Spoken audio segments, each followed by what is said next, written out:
Hello, my name is Marvin Hernandez, and this is my Quiz 7 video retake. So the first question of the problem is, how many valence electrons are in vitamin C? As you can see above, there's a picture of a vitamin C molecule, and what we do is we just count up the carbons, the oxygens, and the hydrogens. So there's there's 6 carbons, and you times it by 4 electrons, which is 24. Oxygen, there's 6 oxygen, you times it by 6 electrons, and that's 36. And for hydrogen, you count up 8 hydrogens, and they have 1 electron, so that's 8, and if you add them all up together, that is 68 valence electrons for vitamin C. Number 2,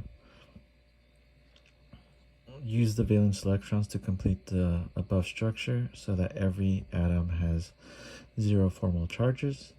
This will mean adding lone electrons and multiple bonds to some atoms. Be sure to show how you know the formal charges of each atom in the structure.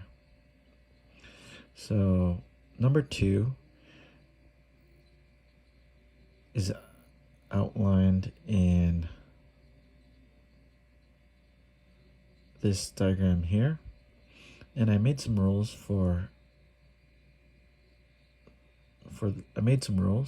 carbon has 4 bonds, oxygen needs 8 electrons, and hydrogen takes 2 electrons. Also note that there are 12 unshared paired electrons because there are 6 oxygen atoms. And that can be seen here.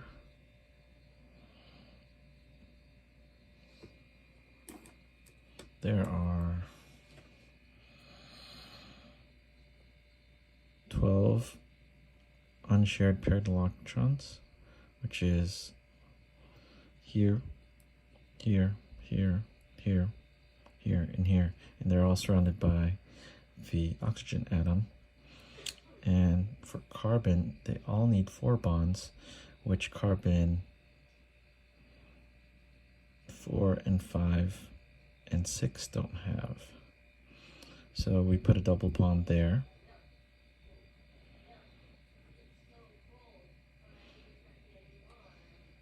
So question number 3 states, the carbon in the structure are labeled carbon 1 through 6. For each of the carbons, give the electronic domain geometry and associated bond angles around each carbon center. Please explain how you came to this answer. So for carbon 1, there are 4 bonds and 0 lone pairs. And the electron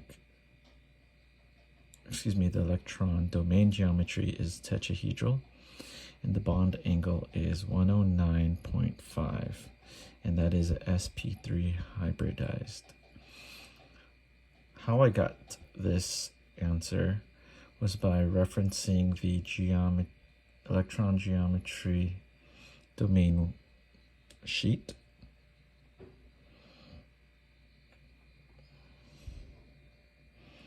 And these are the rest for the carbons as followed. Carbon 1 through 3 are pretty much identical, and carbon 4 through 6 are trigonoplanar with 120 degrees at sp2 hybridization, and that's also noted here.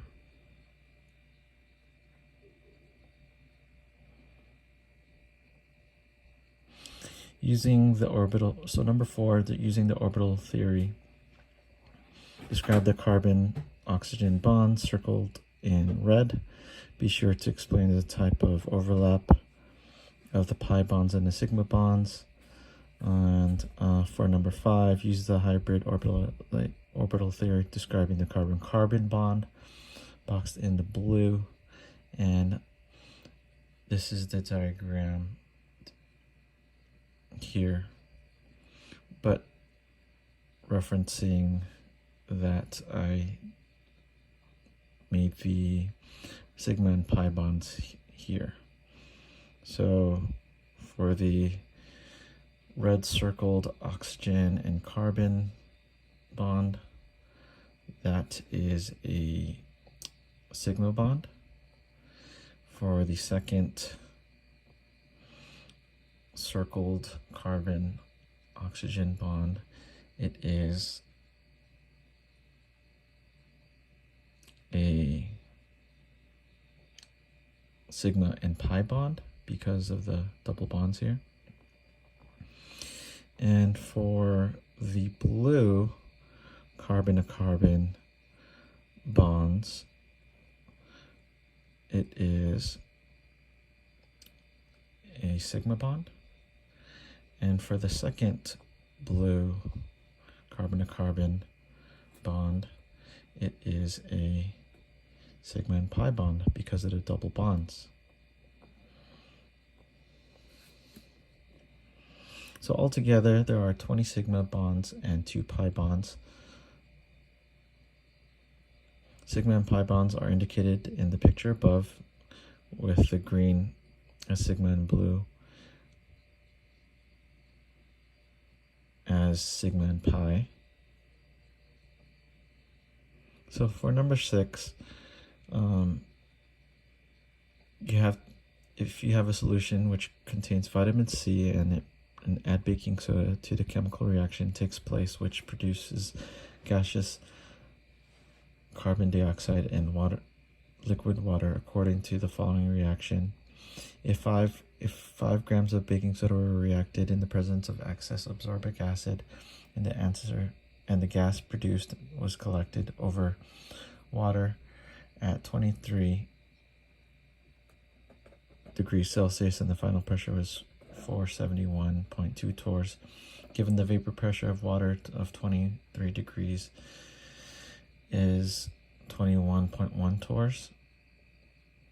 So what we need to do is we need to calculate the gas collected inside the collection flask, and then we also have to do is find the partial pressure of the carbon dioxide. So the partial pressure of the carbon dioxide is 0.947 atmospheres. And how I got that answer was by using the partial pressure method.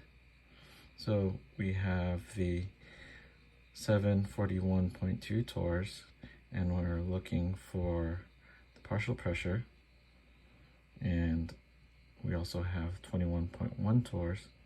So we end up with the answer of 720.1 torrs, and this is done by simple subtraction. So with the 720.1 torrs, we divide it by 760 torrs, and that gives us the atmosphere of 0.9475 atmospheres. So the answer to the volume of the gas collected inside the collection flask is 1.527 liters. And how I got that was using the volume of the gas, and what we're doing is we're trying to find the volume of the carbon dioxide partial pressure, and this is 0.05952 moles of baking soda, and we times that by R, which is 0.08206, and we times that by 296.15 Kelvin, which is the 23 degrees Celsius conversion. And the answer comes out to 1.527 liters.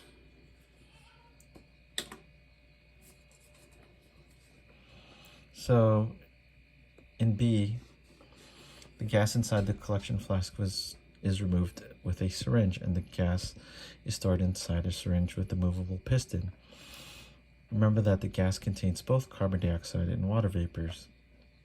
So the part 1 is asking us, using the kinetic molecular theory, describe what happens to pressure, volume, and moles of gas when the temperature of a syringe is increased by 50.